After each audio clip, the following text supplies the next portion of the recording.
Good morning and welcome to Hack the Machine, the Navy's premier digital experience.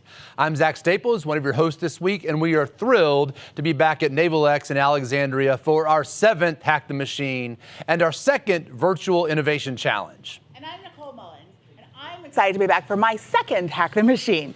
Zach and I are going to be your co-hosts, but we're not alone here. We have an additional host out in San Diego. Over to you, Joe. Morning, Joe. I'm Joe Rohner, your West Coast co-host, and I'm excited to be back for my 6th Hack Machine. We will be leading the data science track from beautiful Southern California, and I'm really excited to see what innovations materialize over the next few days. Now back to you on the East Coast. Hey, Joe, it's fun. We've done this together a lot. We've never done this on different sides of the country, so it's going to be great. If this is your first time joining us, I think it's really important for you to understand what Hack the Machine is all about. We will be joined in a moment by the commanding officer of Naval X, our hosts here in Alexandria, and the Navy leaders that make all of this possible. But Hack the Machine is and has always been first and foremost about our maritime digital community, all of you tuning in right now. Innovators are more important than innovations, and we are honored to have you with us. Over the years, we have found that organizing Hack the Machine into a 3-track event leads to a broad set of often interconnected insights that allow us to push innovation across the Navy. So we're running a 3-track event again at Hack the Machine Unmanned. And finally, Hack the Machine is organized and optimized to turn insights into actions. This is not a conference. It is a technology prize competition authorized under Title 10 of U.S. Code. This law expresses Congress's intent to accelerate the discovery of technology that advances national security by engaging a broad and diverse community across the country. Key to the vision of translating Hack the Machine insights is our team of sponsors from acquisition commands across the Navy, who we will introduce in just a moment. But before we get our sponsors on stage, I want to recognize our host and partner here at Naval X. We could not do this without them, so I'm so excited to be joined by Captain Ben Van Buskirk. How are you, Nut? I'm great. It's great to be here with you again. So first off, I call you Nut. Your name is Captain Van Buskirk. For the people who are joining us who don't know anything about the Navy, what is that? Is that a call sign? It's a call sign. It's a call sign. I can go by Nut, or you can call me just Ben. All right. Well, hey, we introduced the idea at the show that the Navy and Marine Corps digital community that drives meaningful change takes a culture change. And Naval X, the command that you lead, that's headquartered here, is at the heart of this culture change. But tell us a little bit of this line of effort. How are we going about that? All right, great. Hey, thank you. And thanks for having me. And it's wonderful to host Hack the Machine again. And I'll say we actually wanted to hang some drones from the rafters, but we realized that it wouldn't work with the building construction. But really, what's about how do you change culture, right? Naval X has really 3 lines of effort. Our mission is to change culture in the Navy, in our ecosystem, to be a platform for connecting Navy with our DoD, so that's other DoD, Air Force, Army, and so forth, and universities and our greater ecosystem of business partners. In addition, it's guiding stakeholders to delivering capability, and that's really what I think is great, because it's a partnership, and it's not just about connecting, it's about what is the end state, what's that North Star, and in the end, that's getting the technology in the hands of warfighters, and this is what it's about. Man, it's about that culture, and you've got so many lines of effort. That's exciting. But it's not just here in Alexandria, right? And so we've got almost 1,000 people signed up for Hack the Machine this morning. Not very many of them are here, but your network extends out. You've got naval tech bridges all over the country that people can go find to learn more about this. Can you tell us a little bit more about that and how that works? Yeah, sure. So we have a Tech Bridge Network along with our Centers for Adaptive Warfighting. And what those are, think of that as an expanded network of Naval X that we started up a couple years ago. We have 15 in CONUS, and we just stood one up out in the United Kingdom. So it's not just a local United States, but it's in partnership with our allies. And think of it as a naval connected network where we can communicate with each other, break down silos, and move faster, because in the end, that's the goal, is speed. We have a normal system. It's a way of doing it differently. But for everyone out there, you can connect with one of our local tech bridges. You can go to our website. You have plenty of access to information on our tech bridges. So you can reach out to us with what you have, and then we can share our Navy problems with you, and then essentially bridge that gap. So it's a two-way information exchange. They come, hey, I heard this thing, I was in Hack the Machine, I'm interested in helping more, like what are specific problems that and what are ways, and you can share that back. Yeah, and it's part of, we call it our innovation pipeline, and it's really based on a VC pipeline that you'll learn at Hacking for Defense or any of major universities, but the bottom line is sourcing is not only sourcing naval problems, but sourcing solutions too, and we put them together and figure out who we need to connect with and how we drive that capability through the pipeline to deliver at the back end. All right, so you're the translator. Like if I'm Office Space, you're the one, but I'm the one that talks between the two. Well, it's hard. It's part of that culture change where how do you get folks, and it is not just a Navy problem, right? Yeah. If you go out to any large organization, you're going to see inevitably silos will happen. So how do we break down those silos, both internally to share information, and then get folks to look outside the fence and see everything that's going on in industry? And we have our traditional industry partners, but it's also important to reach out to folks who maybe have never done work with the DoD, and how can we make that easier and level the playing field so it's not as much of a barrier to entry to come in and do work with the DoD. Cool. All right, so you're the translator. So I'm gonna be acronym checking everybody. Right. Yep. So everybody. So you said a couple things I want you to explain. You said naval and Navy. Are those the same? Yeah, I'm using them in the same. Well, actually, that's a great question. Okay. There's Navy. Naval is Navy and Marine Corps. Right. All right. So we're green. And I'll also say I have relationships with our partner organizations like AFWorks and Army Futures. So, you know, it's very important to go, hey, if you're doing work with the Air Force, we may have things in common, right? So it's worth at least going out and reaching out and asking the question. At the same time, if you say you have a problem that's mostly Navy, we may find something in the Air Force or through one of our partner DoD organizations. So yeah, naval, but we also look at the big picture. Awesome. Sir, as always, good to see you again. Thanks for being our host, and maybe we'll get back with you later in the week. Yeah, you're welcome. It's great to be here, and thanks for being here. See you, sir. Take care. Hey, Nicole, I know we're both very excited about the partnership with Naval X, the ability to extend that partnership out into the community beyond this, and taking these insights into more relevant outcomes for the entire Navy. Well, I'm really glad to have Naval X and Captain Van Buskirk as part of our Hack the Machine team. I definitely could not have done this without all of them. Now, as Zach mentioned, there are 3 tracks that our competitors will be engaging with. They cover maritime cyber, data science, and digital engineering. And we brought back our Designer Series track this time to reach for that full Hack the Machine experience. We'll have more on all of this in a few. Awesome. Well, before we get into that, we want to introduce you to the man responsible for this premier digital event. You're gonna get me I'm here. I'm ready. You're already ready. Sir, welcome aboard. It's great to have you. It's great We've been doing this together for a while. For everybody in our audience, this is Rear Admiral Lauren Selby. Admiral Selby is the Chief of Naval Research and part of pushing the frontier. Naval Research, just Navy and Marine Corps for you too as well. That's right. Awesome, sir. We're thrilled to have you here and to explore these problems. I know you've been a great supporter of this effort, but you're also concerned about the pace of technological change. And we talked in a fireside chat a minute ago about pushing us towards the edge faster. Tell me a little bit about your concern about like the pace of change and how we keep up with that. I'm really impatient, first of all. So oh, really? That didn't show. It's just me. But I really think we're at a pivotal moment in history. I really do. I mean, look at technology racing at us at breakneck speed. We're so overwhelmed with data by the end of our week. I go home on Fridays just emotionally and intellectually exhausted. And I think that's begging for a solution, which I think is a technological solution. Now, that's kind of my personal problem. But when you think about this in terms of a business or a military, think about the challenges we face on the battlefield or on the high seas with data flying all over the place and advanced weapon systems going faster and faster and faster. We have got to find ways to harness the technologies that are Silicon Valley, Austin, Boston, other parts of the US and parts of the world are harnessing and putting on your phone every single night while you sleep. We've got to be able to do the same thing on our ships, our submarines, our aircraft, our Marines on the beach. We've got to have that same capability. And that's why I'm impatient, because we've got to get there soon, and we got to get there before our competitors. So you've been thinking about this for more than one day then? Yeah, I think so. It's kind of little voice in the back of my head has been gnawing at me for years. So yes.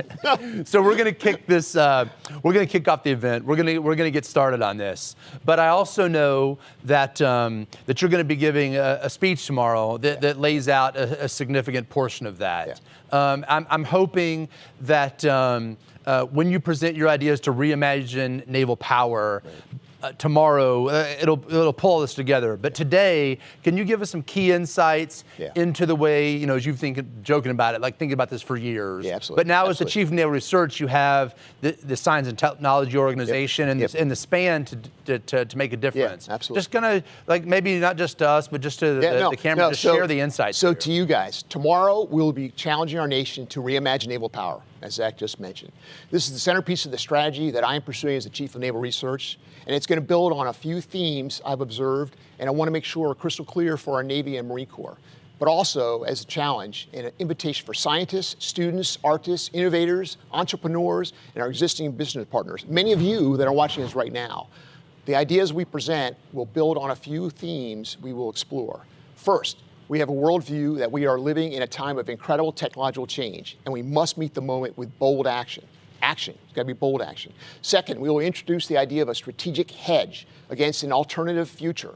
And third, we have a plan to synthesize some of the most creative and potentially game-changing ideas of the last 3 decades into a plan of action. Then we're going to conclude with a call to action. And it all begins with the digital challenges folks are exploring here today at Hack the Machine. Wow, that's a lot of stuff. Sounds like a lot, and we're all looking forward to that. Fun. But this doesn't sound like the next plan. This sounds like the vision and a pretty big deal. Yeah, absolutely. And I think this is a stepping stone to something bigger. I mean, I'm trying to find ways to take ideas, bring in the team to help us solve the ideas, because, again, I need people that think different from me and you and others currently in uniform. I need folks outside that think differently to help us solve some of our challenges with different approaches, and that's what this is all about. So I can't wait to see the insights of the event, but also how it ties in the speech, because we've got so many smart people working very hard through all of these tracks, but kind of also in that broader vision as well. Absolutely. No, and I think we need to actually share why this Hack the Machine is especially exciting with the audience, because this is not our normal thing, right? We're doing a couple new things this time around, Zach. Oh, yeah, because you heard me say, welcome to Hack the Machine, but what I meant to say was... Oh, autonomy doesn't always do what you tell it to do when you tell it to do it. All right. Well, that was interesting. Here we go. Our first tech glitch I think we were of our live area. We might have been hacked. That was a hack. And we invited it. That's how it We'll have was. that back. We've got robot voices this time. All right. But this set of challenges, that we're going after, right, as you point out, it's a three-track event, is fun and complex and important because unmanned systems and Hack the Machine Unmanned are going to play such an important part of our future national security. Yes. So for that reason, sir, you've tasked us to take Hack the Machine further by creating a continuum from what we learn that accelerates us into our trajectory for the future, right, Nicole? That's correct. So we took on that challenge, sir. And Hack the Machine Unmanned is not like the last ones because we're going to stay focused on unmanned and autonomy for the next 3 events. This one is focused on how we're going to do it. In the spring, we're going to take on testing that hypothesis that we come out of from here. And then in the next fall, we're going to bring it all together in an integrated event. And we're hoping that we meet your challenge and the Navy's. And I don't want to wait till next fall, by the way. I'm going to do it soon. Because you're not impatient, right? I'm impatient. So just remember that. So on that note, so we're doing Hack the Machine Unmanned. We're going to do a continuum here. Unmanned systems, honestly, have been under study and in various low-rate production for a while. We've got lots of different unmanned this or that's, like already in the inventory, doing important missions. But you've taken this and you're trying to create a linked continuum and a series of challenges. Tell us a little bit what's different and why unmanned matters so much right now. Yeah, so if you look at the challenges we face, first of all, if you look at just the budget realities, not just of our nation, the entire planet, when you look at COVID impacts, right? That is costing all of us a lot of money. That means you don't have as much to put towards some of these high-end capabilities that we would like to have, high-end complex warships, for instance. So what do? You could just kind of give up. Well, no, we're not going to give up. We're going to have another strategy. We're going to have autonomous systems that are going to, over the course of this century, first operate probably in concert with platforms that have people on them, and then over time, they're going to go do their thing more and more on their own as we build trust in their capabilities. That's a key word, trust. But that's what this is about. The other thing that's really different about events like this, I'm trying to change the conversation in DC about new capabilities. Instead of having a requirements focus, let's have a problem focus. Instead of defining a requirement that is invariably going to change 100 times in the 5 to 10 years it takes to actually field a capability in the old model, let's have a problem focus so that when I go solve a warfighter's problem, I can actually solve it like tomorrow, not 5 or 10 years from now, and it's much more relevant solution. And it's going to probably bring in folks that are out there that have ideas that can help me right now. Right. Well, I mean, we know that there is an unmanned campaign plan that the CNO signed out. Right. And then you wrote the Intelligent Autonomous Systems Strategy for the Science and Technology approach to that campaign plan. A lot of my smart guys did. Yeah, right. And we've got some of them here, right? Right, We do. We've got Dr. Coker and others involved with that here, which is to the point, right? Yep. You can't do this alone. You can't do this just O&R. It takes a team, right? It takes an absolute team, and that's why we got the West Coast online. Yes. And that's why we got some other folks here that think are going to come out. Well, let's bring them on. Let's get some more of the team out here. That'll be Captain great. Small, Shannon.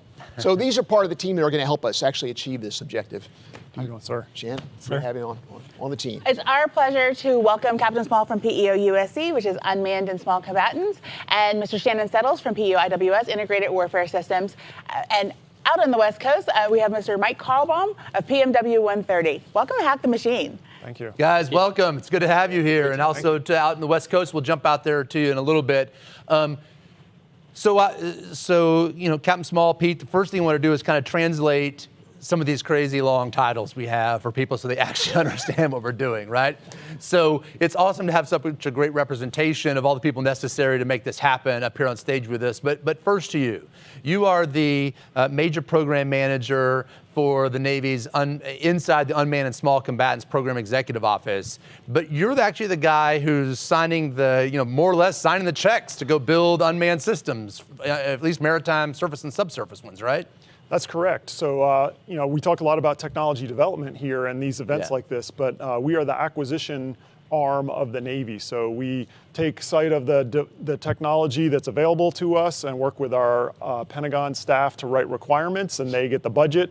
And then we in the PEO and the program offices take that, translate that into contract requirements, and then go purchase those systems from our industry partners and deploy those systems to our sailors and Marines so that they can use them in the fight.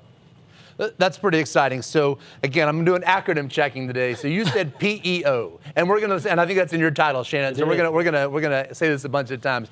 What is a PEO? A PEO stands for Program Executive Office, but it's basically a collection of programs. Our PEO is led by Rear Admiral Casey Moten. He's my boss, and he has a portfolio of small combatants, just like the name, littoral combat ship, frigate, and others, and also unmanned efforts like the ones I do. But I'm not the only program office in the PEO doing unmanned. We actually now have 4 separate program offices all doing unmanned efforts. And so there's a lot more unmanned in PEO, unmanned and small combatants these days.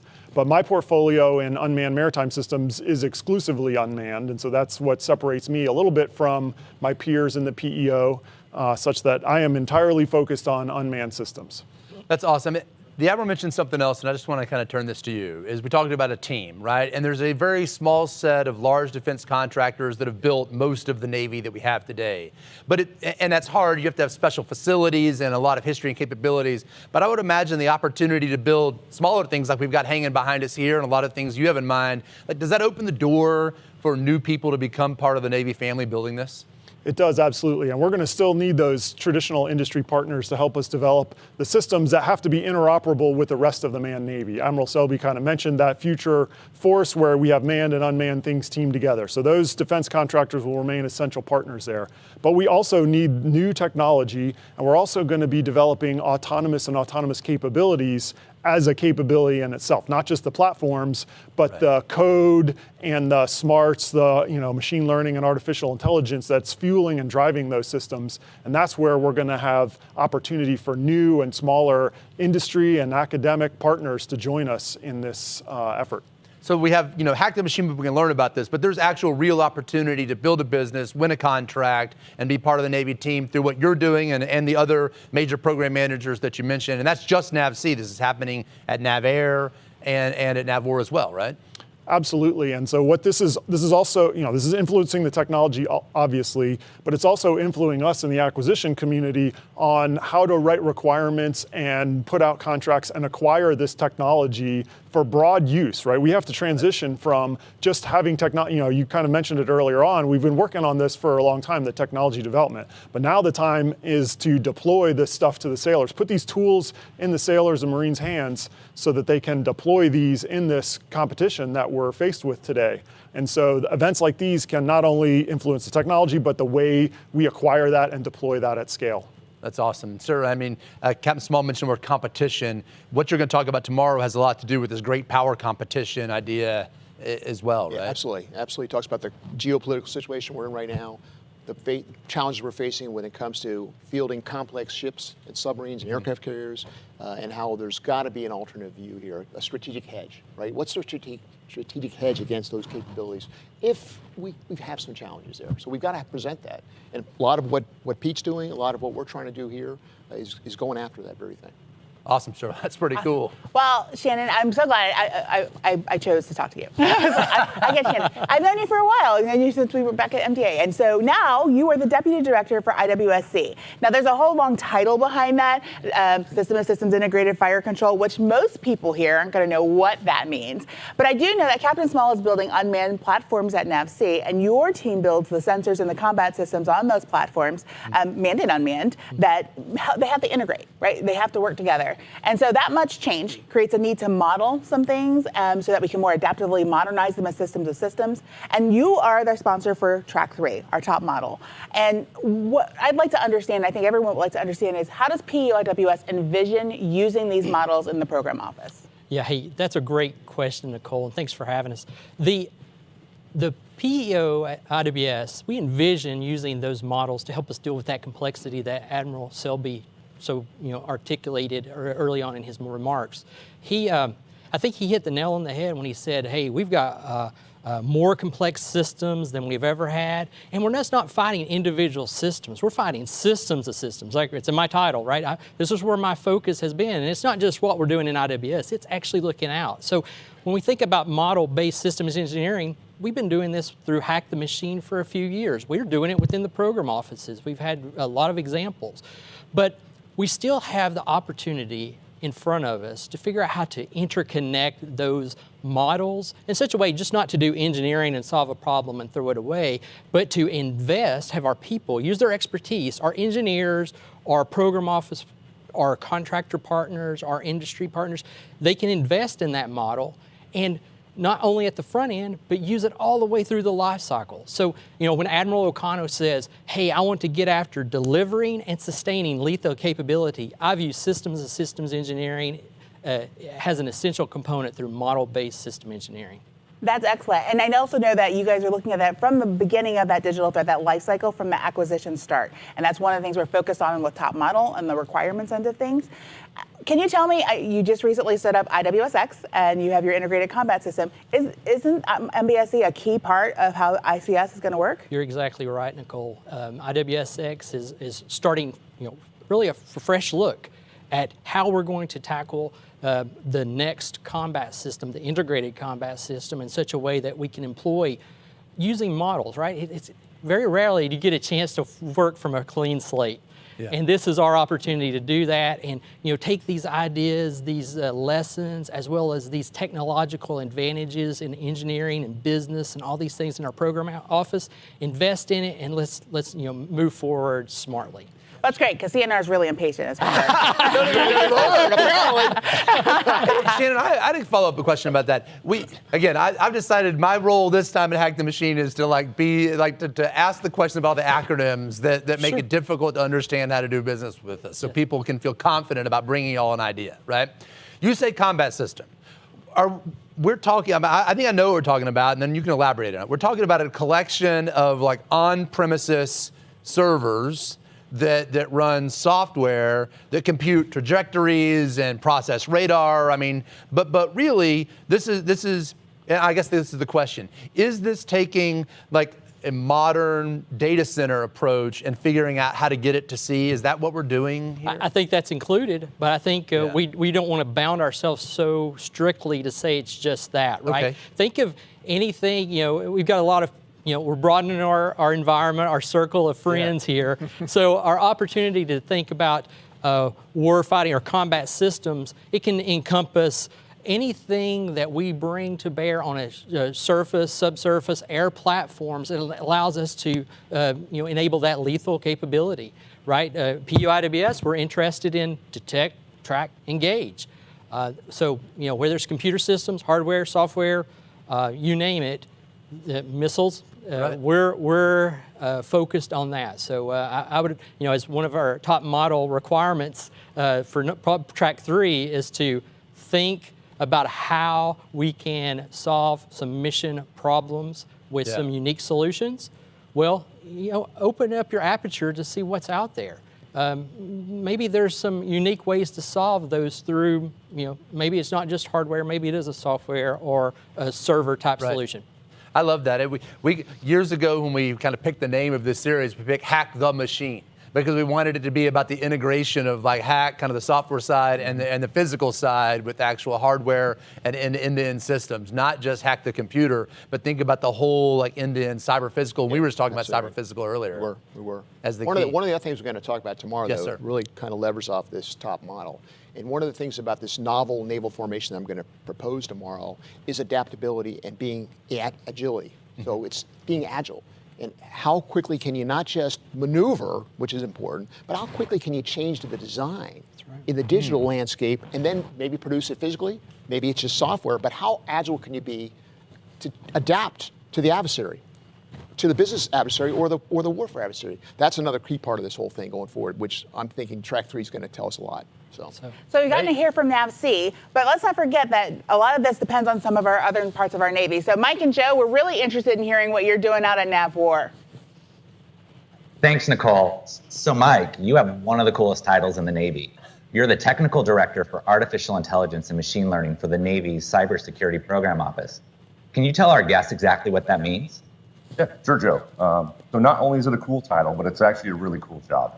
So my role is to evaluate next generation cybersecurity tools that utilize artificial intelligence and machine learning. Industry tends to market these tools as a silver bullet and claim that they've solved cybersecurity. The pioneering research that we perform puts those claims to the test and really helps us to separate the contenders from the pretenders in this space. I consider myself extremely fortunate to work with such an amazing team of cybersecurity researchers from Oak Ridge National Laboratory who specialize in this research, which ultimately leads to PMW-130 providing the best of breed solutions to the warfighter. Wow, that is amazing. And cybersecurity is key to unmanned platforms. Thanks, Mike. That sounds really cool. Nicole, we're going to throw it back to you. Awesome. Well, sir, thank you all for your time. Captain Small, Shannon, Admiral, I know y'all have got work to do. We're going to launch the problem. We'll catch up with you later in the week. Thank you for sponsoring Track 3. Thank you for sponsoring Track 1. Mike out in San Diego, thank you for sponsoring Track 2 on data science. We're going to get rolling here. Let's get to it. Thank you very much. Absolutely, Thanks, sir. Okay. Thank you for coming by. Shannon, Thank you, sir. awesome. Appreciate thanks. it. Jen, thanks a lot. Thank you, sir. All right, well, they're off to work. Y'all are off to work. We'll catch up. All right, Zach, can you tell us a little bit more about the specific problem set that we're breaking down and how, because we talked about this earlier, how does this relate to the Unmanned Task Force and Right. the ONR Scout initiatives? You know, that's a great question, Nicole. We heard some things just early on between the conversation with Admiral Selmy and I. There is an unmanned campaign plan that the Navy has. Under 4-star leadership, the Navy has just launched an unmanned task force to look at everything from policy to teaming to acquisition to research. Obviously, Admiral Selby is the Chief of Naval Research, and his sense of let's go do something for him, a really important part of that. But we all started with the cyber physical component, and with Captain Small talking about the vehicles that he's building. Digital alone is not the solution. We've got to get in the water. And so a little later today, we're going to meet Dan Cable, who's running a Scout series of experiments to actually put vehicles in the water, and we're going to continue to innovate on Hack the Machine. We're all feeding through a couple of technical leaders to inform the Unmanned Task Force to go after the campaign plan. Okay. And for everybody out there online, I would encourage all of you to download the Intelligent Autonomous Systems Framework. The Navy recently published, I mentioned it with Admiral Selby, but the Intelligent Autonomous Systems Framework really lays out a roadmap for the science and technology gaps and trajectories. And again, is another great way to have an opportunity and understanding of how this technology and these programs are going to mature, and see where your organization or your interest or your academic program fits into that overall roadmap. That's great. So those of you who are already in a challenge, some of this is going to sound familiar with the things that we're already rolling out for the games. As we mentioned, the games the challengers will take on are sponsored by the programs we just met that are tasked with delivering capability to the fleet. They are directly impacted by the solutions and discoveries made here during Hack the Machine. So to learn more about them, each day you're going to get a glimpse into a sponsor before the track updates. Today, we're going to start with PEO-IWS, or the Program Executive Office for Integrated Warfare Systems.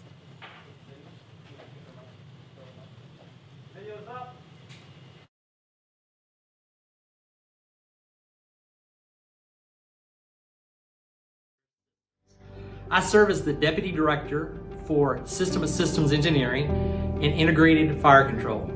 Thank you for taking part in this year's Hack the Machine Unmanned.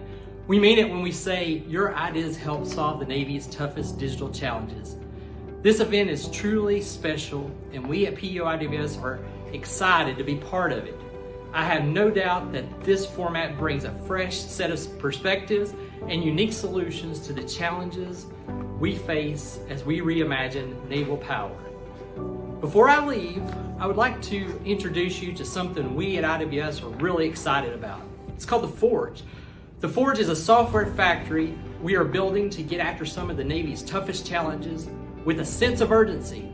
It's tempered by a DevSecOps environment and, of course, a lot of collaboration. Again, thank you for joining us today, and good luck hacking the machine.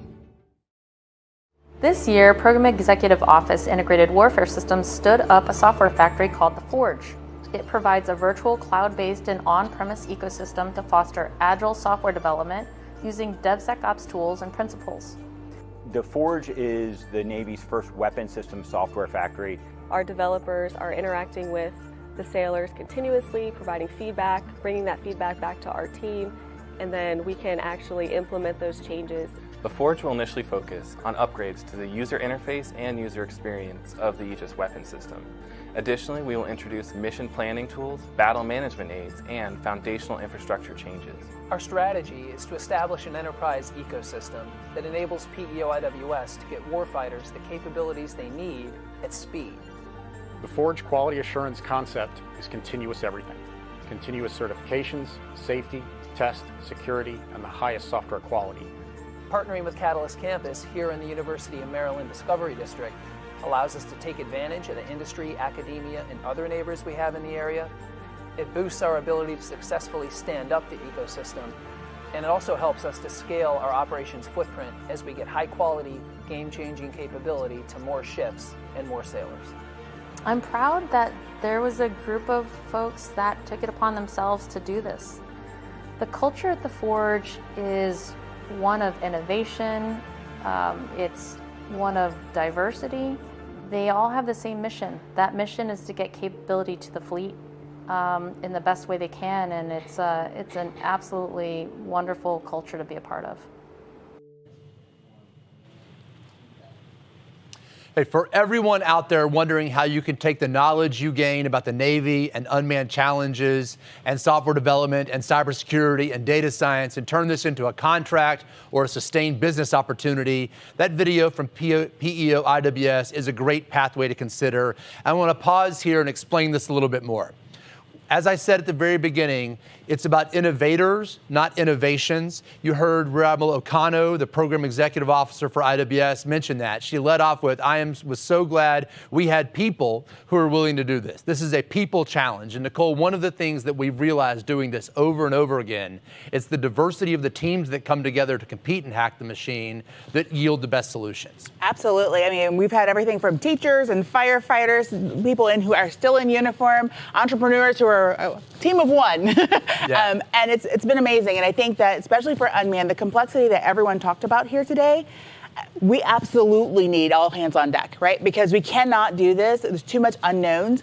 We cannot do it on our own. And I think that IWS, from internal to the Navy, shows a commitment that the Navy has from the inside out. We're willing to change from the inside out on how we're doing business if you'll just come and join us. I think that's right. So one of the things that we take away from that video that's so important for everybody out there who's like, this is their introduction to the Navy through Hack the Machine, is that you can Google any of this. You can Google the Forge. You can do a web search for IWS. You can do a web search for Industry Day and find out what the opportunities are to build in a modern DevSecOps environment and a microservices architecture to build things of consequence, including unmanned systems that we're going to be focusing on this week, right? And so one of the key considerations for unmanned systems in a contested environment is, of course, cybersecurity. And we've been running cybersecurity tracks at Hack the Machine since the get-go, right? Yep. And we're diving into that again at Hack the Machine Unmanned this week. Our colleague Anthony Connor is running our Hack the Pilot Challenge this week. And I'm going to turn the floor over to Anthony for a while to introduce you to our Track 1 Hack the Pilot Challenge.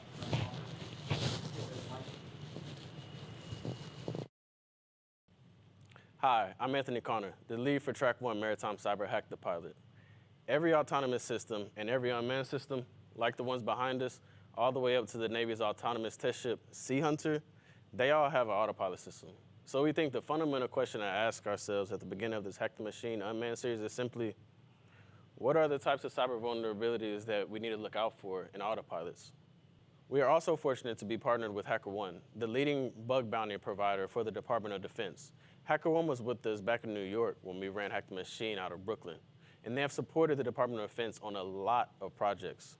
Their community and their expertise are going to make our unmanned systems stronger and more secure. A bug bounty program is put on by an organization that wants to get their software tested by independent security researchers. And with a program like this, cyber researchers and hackers are encouraged to attack the target systems and get paid for the bugs they find.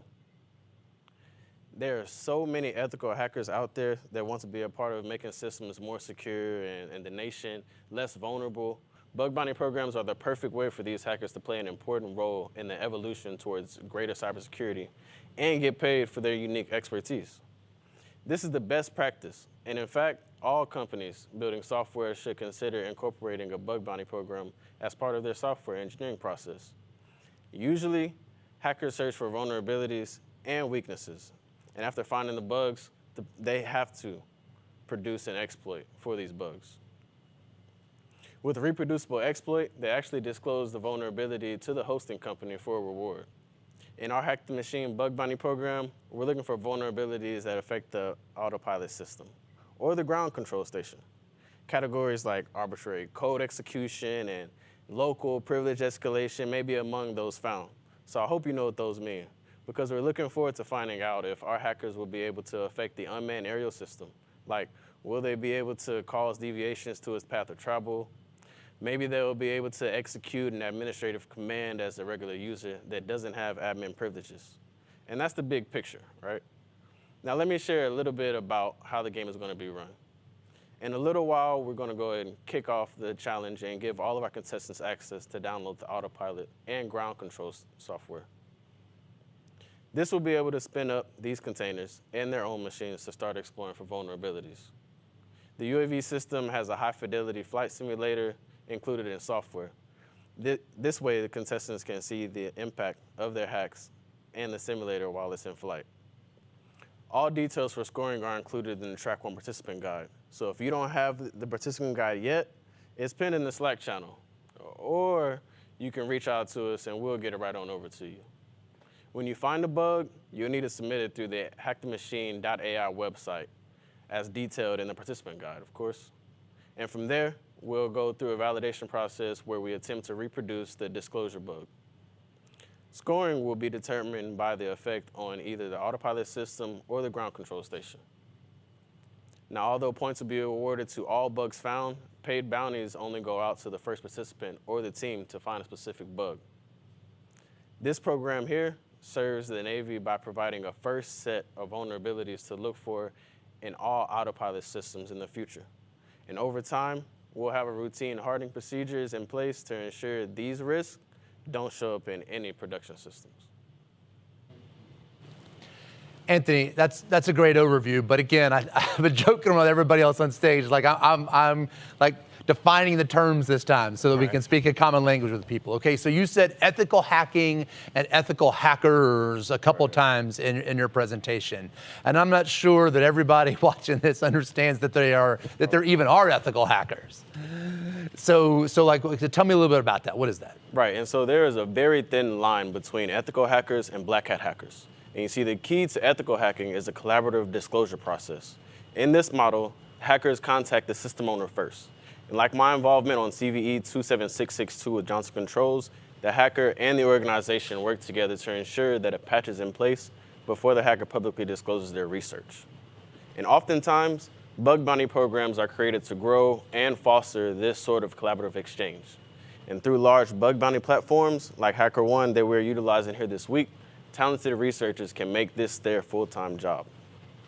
And we are so excited to see the Navy starting to think about how their similar model can apply to the national security systems.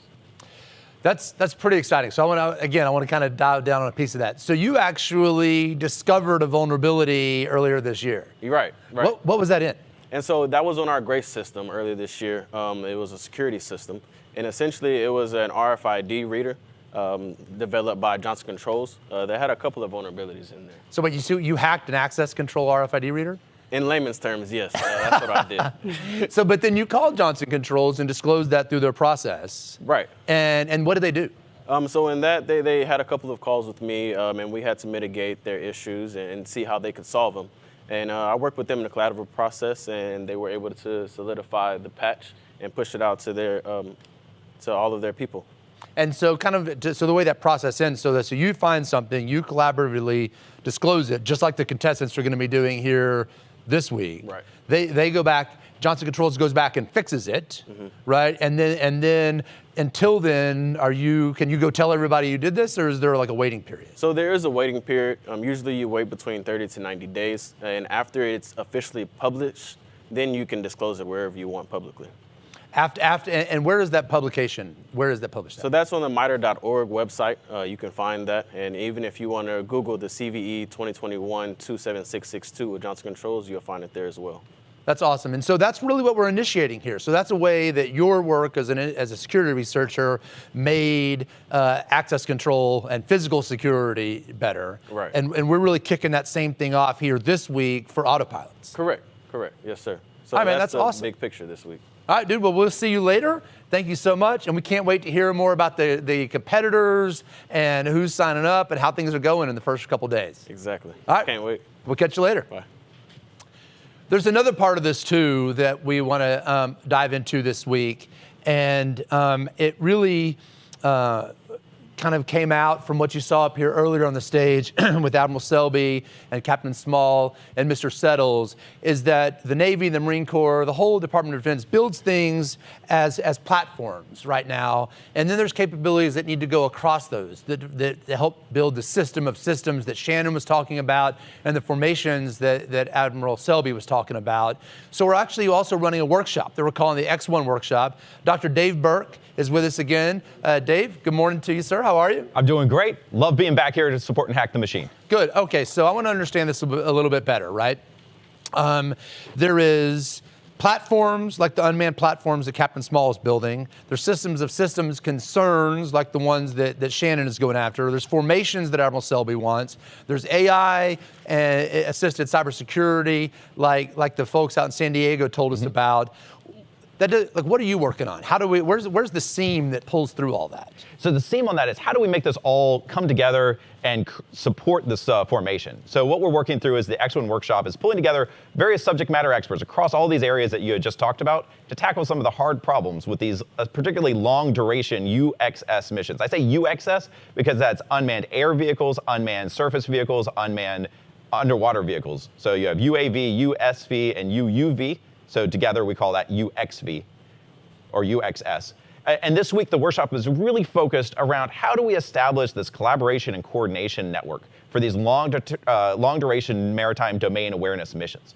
And we're basing this around a wide area search for detecting suspected drug traffickers in the Western Hemisphere. And really trying to knit out and find some of these challenges and come up with some possible solutions that we can test in very near term. So, how could the Navy reimagine the cybersecurity and networking infrastructure and allow many different manned and unmanned systems to collaborate on a mission that may last weeks or months? But then, once there's a network available for this collaboration, what is this messaging standard that they could use to coordinate? And then how could this network and messaging standard be leveraged by artificial intelligence and machine learning to make the best use of the diverse and dynamic assets? All right, so I want to make sure I understand this right. So some of the change, these long duration missions, is most things we have like a fighter jet. Now you worked with naval aviation for a long time, right? Fighter jet takes off on Monday and comes back like a couple hours later, still on Monday. When you're talking about long duration, you're not like coming back Monday afternoon, you're talking about something different, right? Exactly. So we're talking about how could we support a mission of this new formation that lasts 3 to 4 months, like 24/7 continual surveillance of an area, particularly to detect, the patterns of life and the drug runners, so that we can have this long time frame. And if we do this long time frame, then assets need to be able to join and leave this mission in a seamless manner. And the current framework is just not well designed for that level of flexibility. I guess the current framework is designed to have a sailor plug something into a jet so that it can communicate when it takes off. But that sailor's not there in this long duration mission, right? Exactly. Well, the sailor's going to be there, but the system may not be close to the unmanned thing that's gone. And if you look at the operations area that we're looking at, it's almost the size of the continental United States.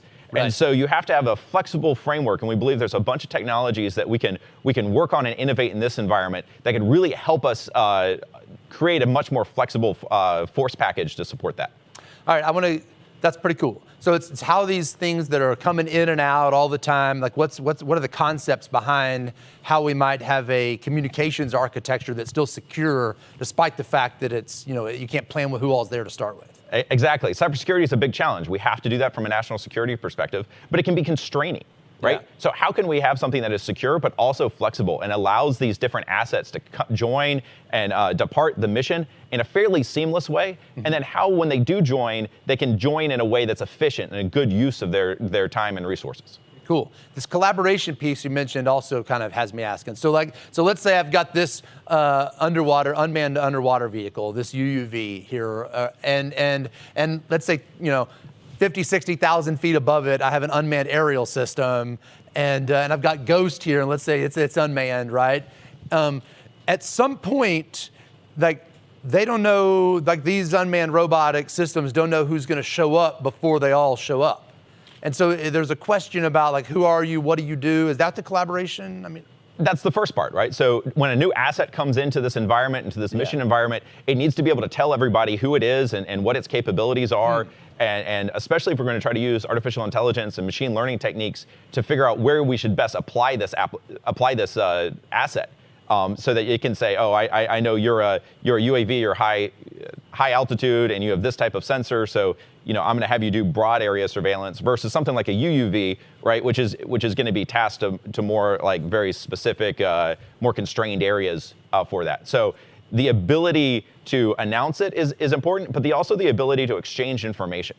Right? And we're looking at this as a collaboration and coordination because we want to exchange information at the tasking level rather than at the what we call command and control level. So rather than one entity, centralized entity, taking control of all the assets and telling them exactly where to go, working with the control segments for each of these unmanned systems to be able to tell them, here's the area I need you to surveil, or here's the track that I could really use you to put a camera on and keep a camera on it because we found it from some other assets. Right. Okay, so that sounds fascinating and hard. Yes, but it's also exciting. And so, we're really thrilled. We're going to be working with that with the workshops here, and hopefully we'll take some of the products that come out of these workshops and roll them into future Hack the Machine events. So that's what I wanted to hear. So what you're doing right now is like mostly whiteboards and stickies, right? Oh, all the way right now. Okay, but the intent here is to create something that people can try and contribute to, or try and break, or both. Yep, we're hoping to bring the cybersecurity construct into track 1 in the next Hack the Machine event, so that we can actually pen test it. We think it's a secure structure. Let's put it to the test. Yeah. And then we think there's an AI event that could be structured around the messaging set and coordination. All right, so you're building the game of the future. That's the goal. All right, I want to hear from you later in the week. Thanks for coming by, Dr. Burke. Of course. We'll see you, Dave. All right, y'all. So we've got some cyber things going on, both that are contestant-facing and that are internal, prepping for the future. But we've also got a lot of fascinating cybersecurity and AI work going on out in San Diego. So let's turn there now and hear what's going on with Track 2. Thanks, Zach, and hello again, Hack the Machine. I'm Joe Rohner, Director of Artificial Intelligence at Booz Allen Hamilton, and most importantly, an alumni and plank owner of the data science track here at Hack the Machine. We're excited to be coming to you live from San Diego, home of the data science track for Hack the Machine Unmanned. For those new to Hack the Machine, since 2016, the Navy's been asking participants to apply data science and artificial techniques to help solve some of their toughest problems. This event has tackled ship track data to detect anomalous behavior, as well as combat ship collisions, looked at real F-18 sensor data in support of condition-based maintenance, analyzed sensor data from machinery aboard an aircraft carrier to predict failure or maintenance actions, and stood up a realistic analytics environment in the Consolidated Afloat Networks and Enterprise Services, also known as CANES, that has supported some of these challenges. This year, we're bringing in a new data domain with cyber. With that, it's time for me to introduce my AI partner in crime, Mike Carlbaum. Thanks, Joe. I'm Mike Carlbaum, Technical Director for Artificial Intelligence and Machine Learning at PMW 130, PEO C4I, located here at NAV in San Diego. PMW 130 is the Navy's Cyber Program Office under the program management leadership of Mr. John Armentrout and PEO C4I leadership of Admiral Rothenhaus. And we couldn't be more excited to be the Track 2 sponsors for Hack the Machine Unmanned. Before we jump into the specifics of the challenge, let's start with an overview of the data. The data we're providing the participants with is a collection of binary files that could be used in a cyber attack. The data is a 50-50 split of benign and malware code that was curated by our partners at Oak Ridge National Labs. Over the next 3 days, we are going to ask the participants to engage in 3 different challenges. Based on the scores of all 3 challenges, the Navy will be awarding $30,000, with $15,000 to first place, $10,000 to second place, and $5,000 to third place. Now that I have your attention, let's start with Challenge 1. For Challenge 1, build a classifier. You'll be exploring the data set provided and will develop the best possible prediction model by applying AI and machine learning for malware classification. The goal is to build a binary classifier that outputs a malware benign decision based on an input of PE file data or Ember features. The participants can find more details on the input data, submission, and grading by referring to the Challenge 1 README found in your team's GitLab repository that will be available once we go live. Challenge 1 represents 25% for your total score for the event. For Challenge 1, the big evaluation criteria will be your F1 score. For those of you that don't talk statistics, I'll try and simplify. The F1 score takes into account precision, the ratio of true positives to true positives and false positives, and recall, the ratio of true positives to true positives and false negatives. I hope I didn't lose you there, but again, refer to the Challenge 1 README found in your team's GitHub repository. Participants will also get points for documenting their findings. Participants will be given 24 hours to formulate their Challenge 1 response with submissions due at 1400 Eastern Time, 1100 Pacific, tomorrow, November 17th. Joe, why don't you tell them about Challenge 2? Sure thing, Mike. Challenge 2, Optimize a Classifier, is where we will ask the participants to bring in the unmanned component. Developing models and algorithms is challenging enough, but imagine you now must do this for a naval platform where the bandwidth may be variable, limited, or disconnected. The Navy has a particular interest in deploying this capability on IoT and edge devices, such as an unmanned vehicle. So, for the second challenge, you will be developing a model that not only performs well, but is also lightweight and fast, giving consideration to size, weight, and power constraints, also referred to as SWAP. The emphasis for this challenge will be low disk space utilization, inference speed of classification, code efficiency, and model performance. The faster and more compact your model can perform inference, the more points you are likely to receive. However, there is also a maximum Docker image size and maximum inference time that we will enforce your Challenge 2 solutions. Like Challenge 1, participants should refer to the Challenge 2 README located in your team's GitLab repository for more details around these limitations. I do want to emphasize that Challenge 2 carries the most weight over the next 3 days, representing 60% of the total score. The main evaluation criteria for Challenge 2 will be the performance of the model and its efficiency. Points will be given for documentation as well. Challenge 2 submissions are due at 1700 Eastern Standard Time on Thursday.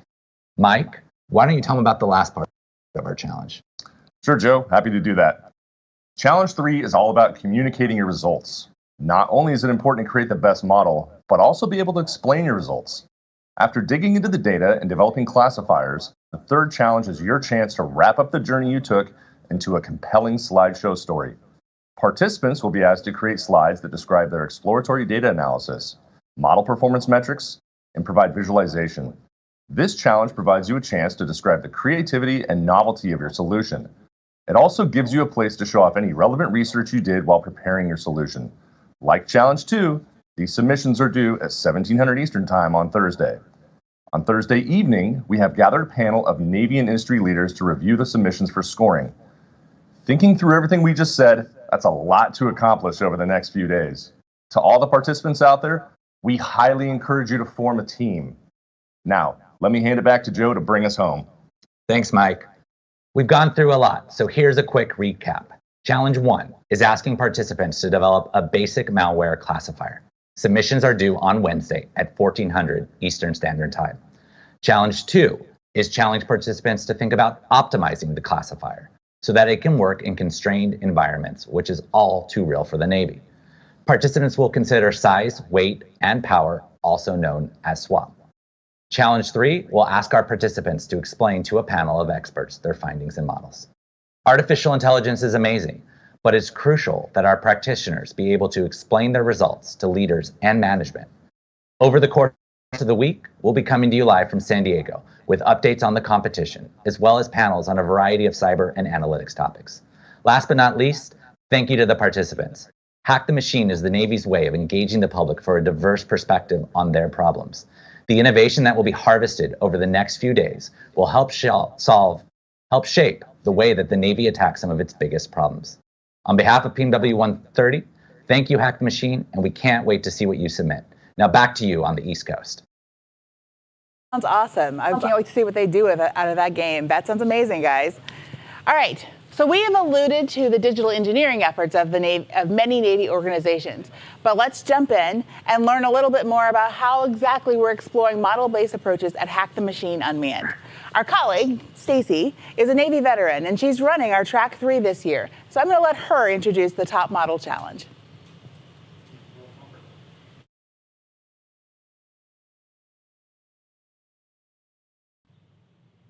I'm Stacy Welchley, lead for the Digital Engineering Challenge in Track 3. This year, we're calling the challenge Top Model. The game is fun, but the problem we're solving is serious. Each year, over 2,000 metric tons of illicit drugs are smuggled into the United States by way of maritime trafficking. To stop these drugs from entering the U.S., the Navy and partner agencies deploy a variety of maritime assets to monitor, identify, and disrupt this traffic through the Western Hemisphere Transit Zone. The Joint Interagency Task Force South, or JIATF for short, has finite resources to combat this high-volume activity. And the situation is further complicated by the fact that this area represents a space larger than the continental United States. In Track 3, Top Model, our participants will help JIATF combat drug trafficking by developing a quantitative model that can predict the mission's effectiveness with different force package combinations. Then, over the course of 3 challenges, contestants will create a model of the traffic routes that the drug traffickers take in this wide area of open water. Model the interaction between the force package and this environment, and then use their model to suggest more effective force packages. In this competition, we're looking for novel and creative approaches to this modeling problem. So let me tell you a little bit more about the series of cascading challenges. In the first challenge, we're asking participants to interpret Drug Enforcement Agency data and build a representation of illicit narcotics headed out of South America. We're providing the modeling environment built by the Navy, but we're interested in diverse approaches to this representation. So if you're a systems engineer and use tools like Cameo, or you're a mathematician and you like to model in MATLAB, or you're a game designer and build worlds in Unity, then this challenge is totally for you. In the second challenge of this track, we provide the notional elements of the force package, and we want to see how these assets and sensors perform on the mission in your world. Your model will take the environment from challenge 1 and the force packages that you build in challenge 2 as inputs to a model that provides the effectiveness metric for finding drug runners. Then, in challenge 3, we want you to get creative. We want you to envision a world with other unmanned assets and sensors. We want you to reimagine what a novel force package could look like, and then show us how this new idea works better in your model. Top Model is unique. As you can see, it's multifaceted, and as a result, it will extend past the 1-week live virtual event. We look forward to the participants creating high-quality solutions rather than quick fixes for the sake of timely competition. Over the coming weeks, all of the submissions will be evaluated by subject matter experts, and prizes will be awarded on December 17th. Thank you so much, Stacy. That was amazing and a lot. You guys are going to be busy. As you said, this challenge might seem like a video game, but it's actually tackling a pretty hard problem that goes beyond even the game scenario. We talk about digital engineering, and that covers a pretty broad scope of activity and data transfer to create a product or a system of systems and then manage it through an entire life cycle. So while PEO IWS, the sponsor, is after this challenge for their needs, this is actually going to be pretty pivotal for all of the Naval Sea Systems Command and NAVSEA, as well as the Unmanned Task Force and their testbed implementation. I think figuring out how to leverage all these different types of models that you mentioned and test them and implement them is a foundational piece of that digital thread that's going to make the autonomy and machine learning possible and actually be a linchpin to that advanced manufacturing success. Yeah, I'm really excited to see what our competitors do with this challenge, Nicole. There's real potential to introduce some new thinking, solutions, and even tools to the Navy. I'd better get back to my competitors now and make sure we're ready. It's almost time. All right, you should go. But thank you for joining us, and we'll talk to you again later in the week. So we mentioned that there were a couple new elements earlier, but in reality, the Designer Series is really more of a returning element than new. Yeah, that's right, Nicole. We've always had a place where the government and industry could learn from one another and discuss key topics at Hack the Machine. And I'm really glad that we're able to get that back, even though we've gone virtual. Well, okay, so what is a designer? A designer, noun, a person who plans the form or structure of something before it is made. Well, that's what we're talking about. Rapid innovation requires open and collaborative discussions between government, industry, and academia. The Designer Series is built for all voices to come together at the virtual table on emerging technology challenges across all of our tracks here. Over the next 3 days, topics will range across the relevant maritime, cyber, data science, and digital engineering issues that impact manned and autonomous systems. Hear from key stakeholders on what they aren't doing, and where we will need ideas and your help. In this track, we're all designers, giving input to the structure of the Navy's future. And to make this truly interactive, Nicole, we've done something kind of unique. We're engaging a tool called Slido to push the virtual envelope and give the broader audience the ability to engage with the live stream. So whether you're watching the live stream for the designers after the main stage presentation here on YouTube, or from the HackTheMachine.ai website, you can jump on the link and ask questions or make comments in real time to what you hear going on in the designer's track. So again, it's a virtual discussion, again, hosted, facilitated here at NavalX, but designed to incorporate everybody. Absolutely. And these facilitated talks, right, are meant to bring you to the table with the government and industry and these academia SMEs, right from, well, you know, wherever you are. If you can find the schedule, when you can, on HackTheMachine.ai, we'll be posting the day's topics every day after the main show, right before we transition to those table talks. This series is really important to us here because it gets after a key element that Rear Admiral Selby, for all the time I've known him, has been a champion for, and that's breaking down the wall of knowledge between government and industry. So don't take my word for it. Let's actually hear from Zach and the man himself in this Hack the Machine retrospective.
We're live. Hack the machine again. This is awesome. And it's not just like again time two.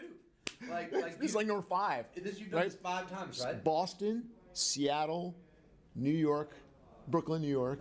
Here in the spring, and here now in the fall. So virtual here and now an unmanned focus. Right.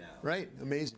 It's been awesome. I think, in March we did our first virtual event at this, and we had the largest registrations ever. Yeah. And we're on track to top that out now. We've got just under 1,000 people registered as of this morning. Is it 1,000? Just about. That's Yeah, awesome. We were in high 800s, and we always see the last minuters register day up. So those bell tappers. What's up with them? You got those in the civilian world too. You're kind of in the Navy. That's right. Who's going to be here? Don't let them see me yet. Then hold off. Who's that old guy? He doesn't know how to hack. That's over time we've done lots of things. But there's been a consistent theme around the digitization of maritime capabilities, right? And so when I think back about the first one that we did together around a problem set of yours, I don't think you joined us until Boston. I think Boston was your first. Boston is the first one I actually went to, and I think we were kind of on the periphery, and it was really Seattle that we really got fully engaged with problems and And you first provided us data. That's right. Oh my gosh. You provided us machinery control system data when you were the chief engineer of the Navy. That's right. And I remember we were all liquored up because we were going to go figure out some major analytical insight. Do you remember what we learned? We learned our data size. Pretty much. And it's exciting to see, a program that you had started and Captain Black had really been instrumental to, who's here with us, kind of in the background today, was this enterprise resource management. Which is coming to life now. Which I think all heavy industrial organizations are finding.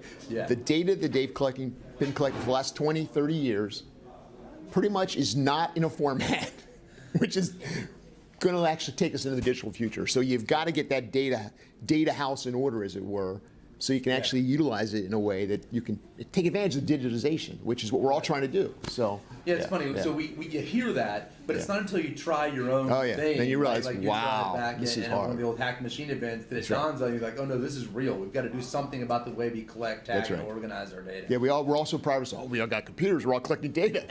Yeah, maybe not so much. And then we've done digital engineering for several years as well. And I remember back in New York, That was one of our first times to really get after that. Right. And it was cool. Do you remember where we did in New York? In Brooklyn Navy Yard. In the Brooklyn Navy Look Yard. at the history of that. It's fantastic. Yeah. So I mean, a place where some of the most well-known ships of World War II were launched from, where we were able to run Hack the Machine. Yeah, that's incredible. Incredible. But then, and now, now it's set up as New Lab, as a tech accelerator, inside one of the old machine shops, and it was just so exciting that we got to go back there. And awesome. Set up a machine shop, and that's when we were doing our first time. Our first drill, added manufacturing, digital thread. That's right. Yep, that's right. And again, one of those ideas that we're going to do 3D printing and advanced manufacturing. Yeah. But tell us about the digial thread of that. Like, you can have a machine, but that doesn't necessarily get you a capability. Right. I mean, so I've been saying for years that we truly have to develop, what some people jokingly call the swoosh. I've got this chart. It's a circular chart, and it's everything from concept refinement, concept development that you need to do in a digital world today. I mean, it used to be we'd write on the back of a napkin, but people now have tablets and everything else where they're scrolling stuff on digitally. Sure. That data has got to be utilized, and then when you take that from an idea to an actual three-dimensional object, whether it's first digitally, eventually physically, you've got to have a digital continuum. It's a thread, and you want to take that initial idea, maybe use some model-based system engineering, some digital design tools. As you refine that more and more, you're going to take it to a level where at some point you want to compete it for contractors to actually go build it. Yeah. That data that you do maybe in-house as you do the design, at some point you want to give that to a contractor to go build. You've got to be able to flow that data without having to have an interruption and basically restarting, refat fingering stuff into a computer. You want to flow that very seamlessly, and that's what we're trying to figure out how to do. And that's kind of the idea for the digital thread. But to truly get after digital engineering, for that idea, that flash of an idea, to the bang of a missile firing off of a future ship or unmanned platform you design and build, has got to be a continuous thread. And that's what we're trying to get after with digital engineering. Yeah. And this event today, we are actually going to prove a digital track, a digital design track, which is really exciting. Yeah, the way Track 3 has evolved over the years, we've done all sorts of digital engineering. We've done virtual reality, where we try to take digital models and wonder how they might interact with humans in a command and control context. But we're really starting to nail down, neck down in the last couple iterations about this fusion of the physical and the digital. Like, you can't have like a draftsman drawn, even a CAD drawn thing that gets then printed off in drawings and then subsequently machined. Right. You got to connect it tighter than that. Yeah. And I think it's related to velocity, don't you? Yeah, absolutely. And I think the future is going to be, he or she who can take the digital idea and morph it into a physical idea or a thing. That physical, digital, that physical, cyber, that's the future. And if you can do that faster, cyber physical, and he or she who can adapt and do that faster than someone else is going to win, whether that's in the boardroom, in a business, or on a battlefield, or on the seas. That's the future of battle space. You've always pushed us to find challenges, and we've been so fortunate to have sponsors who actually help us fund the tracks from across all the systems commands. We've got NavWar and Admiral Rothenhaus out at PEOC4I has been an ardent who's supporter. Been playing in this arena for years as a program manager. It was a huge early supporter, early adopter of this Hack the Machine events. Right, So, and then we've had NavAir. We've got NavAir participating in our X1 workshop today. They've been a sponsor of data science tracks in the past. It's a team effort, but you talk about like speed. Yeah. Like, we've got to get the team, I think, to like move at velocity. So you've had us out there chasing the edge, and it feels like to me the edge is starting to accelerate, like how far we've got to jump to stay at the edge. I totally agree. Like, how do you see that as this moment and the period of change? Yeah, I think some of it is the mindset for how we actually define what it is we want to build. And I think a lot of it is we tend to use this requirements mindset, which I've been talking about for over a year now, that I think it's a great model for large, complex warships, submarines, high-end aircraft. You have to have that very well-defined requirements. You do have to take the time and due diligence to test, prototype, and then actually build. But when you're talking about digital capabilities, software-based capabilities, I think it's a different model. And I think we've got to think more about what's the problem we're trying to solve. Let's get that problem defined crisply from the warfighter, from the fleet, sailor to the Marine, and then let's go give that problem to the team that's going to solve it. It might be other parts of government, it might be academics, it might be small or large businesses. But let's present it in a different way. I think when we try to do it in a requirements mindset, I think it constrains your thinking somewhat. Whereas if you present a problem, I think people look at that and go, oh, I think I can solve that, or I might have a capability that can solve that, or I can make some tweaks to my program and I can go work with you and solve that problem. That's what we have to do. I think that will actually excite more people, get more people involved, and I think it'll actually accelerate our ability to solve problems, which is really what we're trying to do. Yeah, no doubt. As you were thinking about that, I was thinking about, we have a tendency to think about like an organization's capability to build a thing by the types of things they build.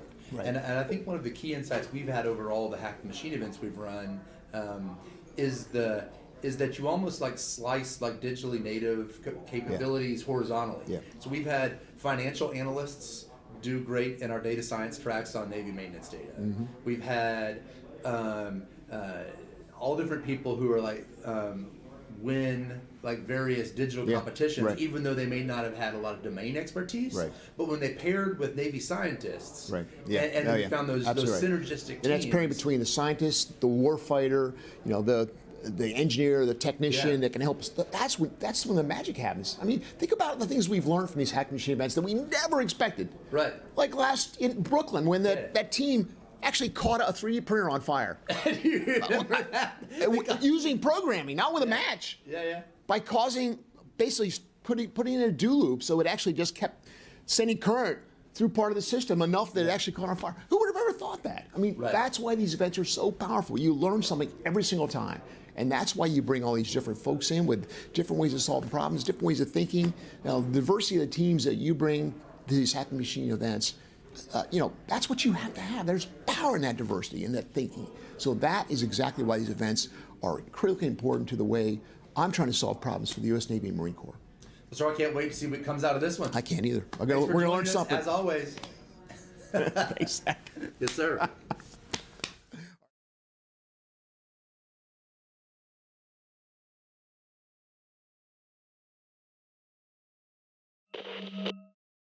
Back to you, Nicole.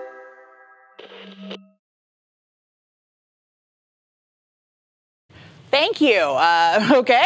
Admiral Selby isn't the only person who's passionate about rapid innovation and especially impacting the future of the fleet. Joining me again today is Dan Cable from ONR Scout Program, and he's also a member of the Unmanned Task Force. Right. So before we go any further, Dan, and I'm so glad you could be here, can you tell us, I keep saying Scout, what does that mean?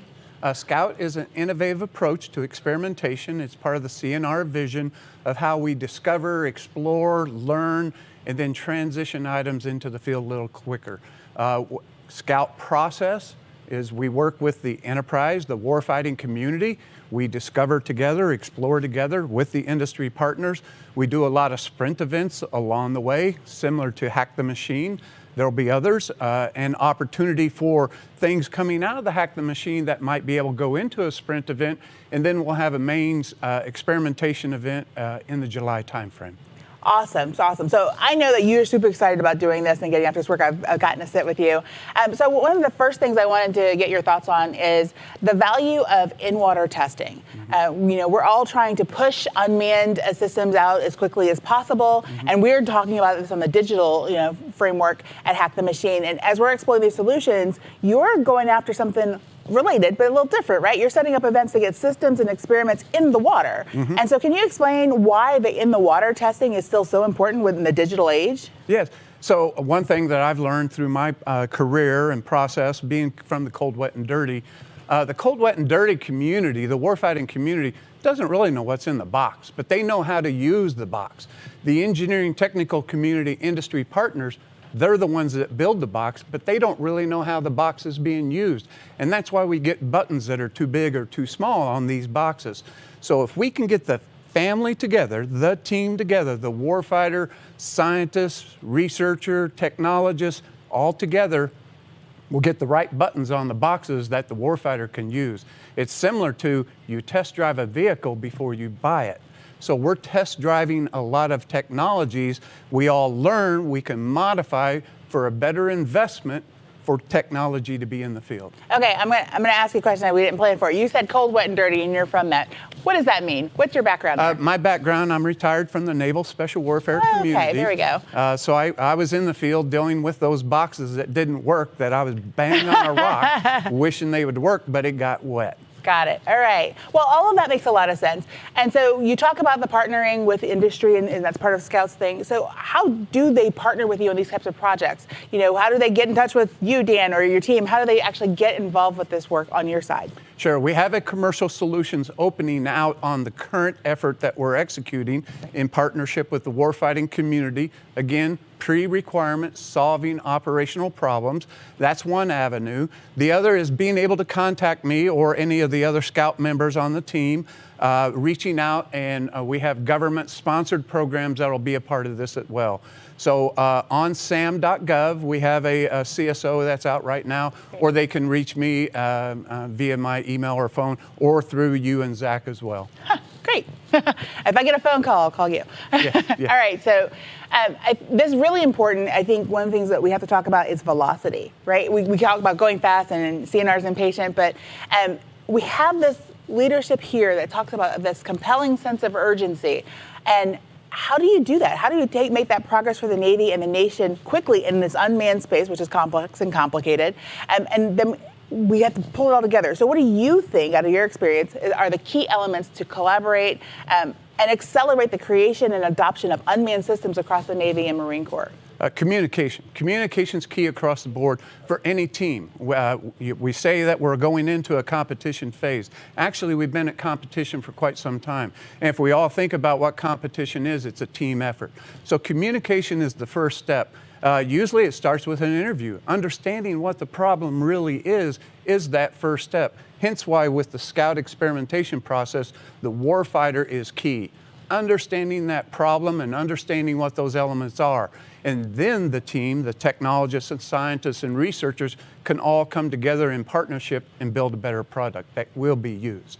And you know what? I've seen you in action. I sat at the table and watched that happen, and it's amazing.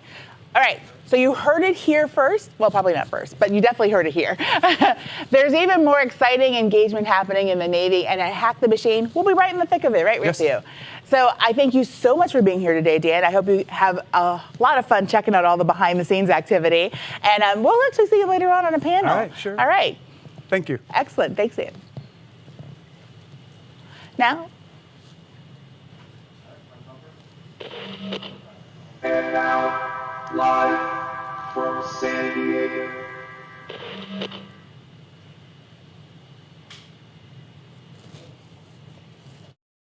Goes. Out here in San Diego, it's still good morning.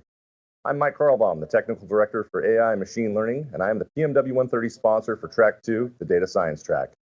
PMW 130 is the Navy's cybersecurity program offers. We are big believers in Hack the Machine as it allows us to show some of the hardest problems and get the best brains to work on them.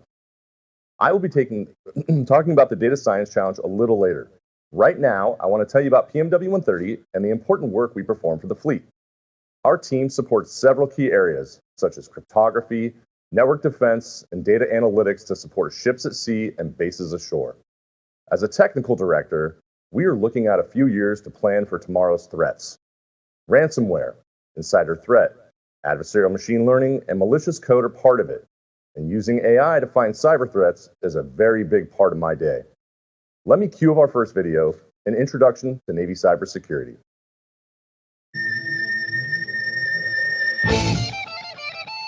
The United States Navy looks to industry leaders for cutting-edge cyber talent, solutions, and innovative technologies, just as it has since the earliest days of Silicon Valley.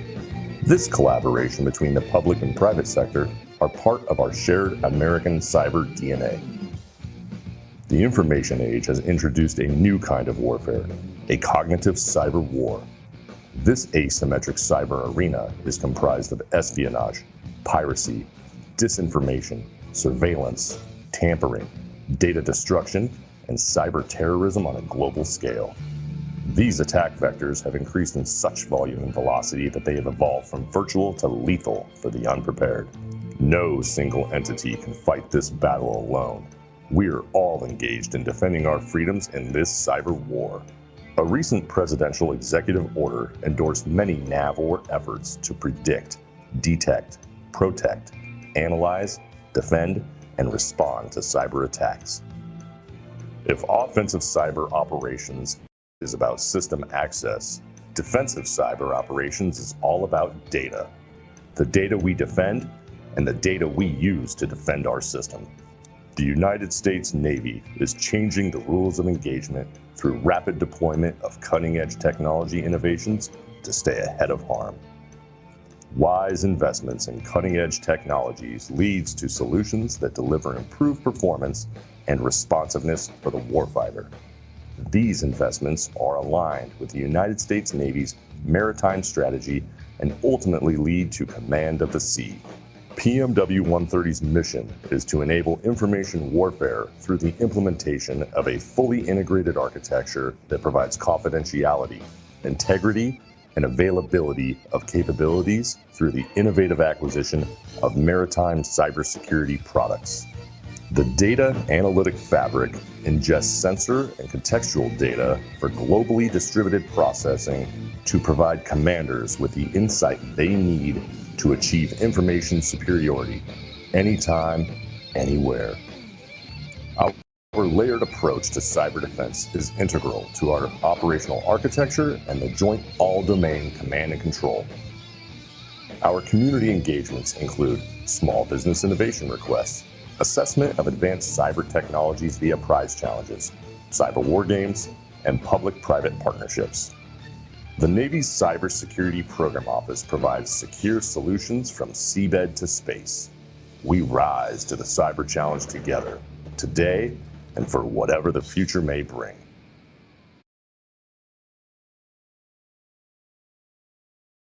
Yes, that was my voice. Now I have a message from our technical director, Rachel Bondi. She can't be here with us in San Diego today, but she greets you and welcomes you to the challenge.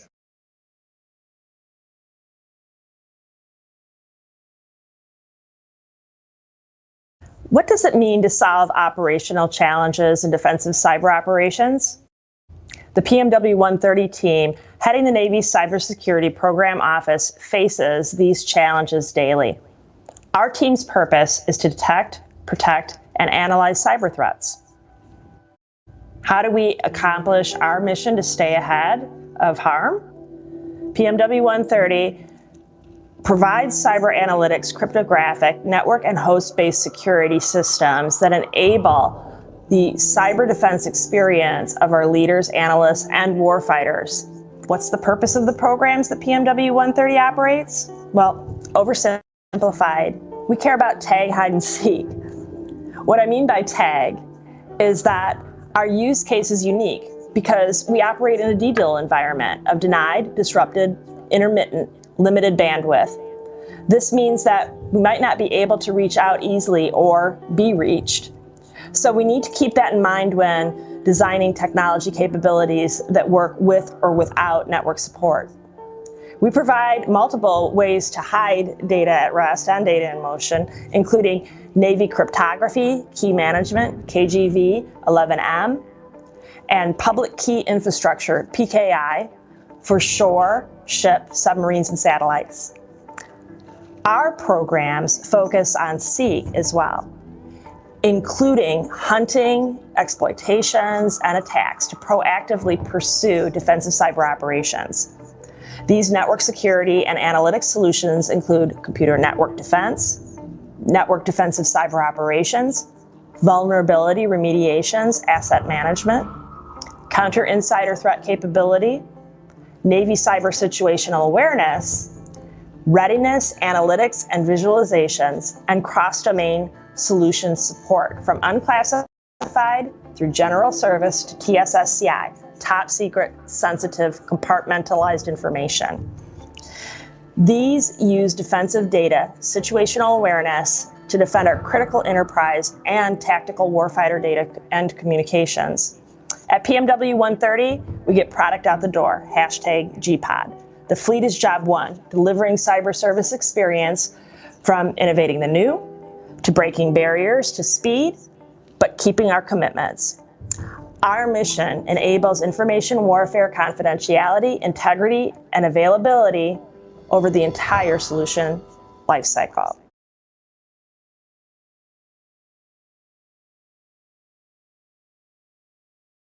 And now, the final video, where Rachel will explain how Hack the Machine supports PMW-130's mission. Hi, my name is Rachel Bondi, Technical Director for the Navy Cybersecurity Program Office, PMW-130. And like you, I'm here to support the Navy's efforts to challenge public and private talent in solving some of our foremost digital challenges.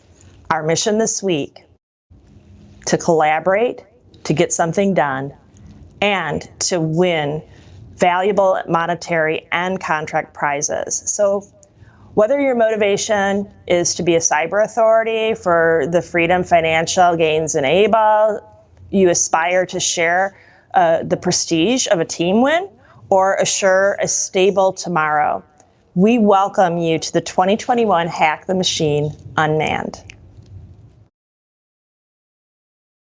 Again, we are very excited to have you working with us this week. Final note, here in San Diego, we are building a community of local talent, entrepreneurs, our universities, scientists, the Navy, and industry. Later today, please join us for the Cyber and AI Trends in Cybersecurity panel, where I'll be joined by guests Lisa Easterly from the San Diego Cyber Center of Excellence, Jesse Geip from the National Security Innovation Network, Dr. Bobby Bridges from Oak Ridge National Laboratory, and Dr. Marv Langston, former Deputy DoD CIO. And now, we're heading back to Alexandria. Over to you, East Coast team.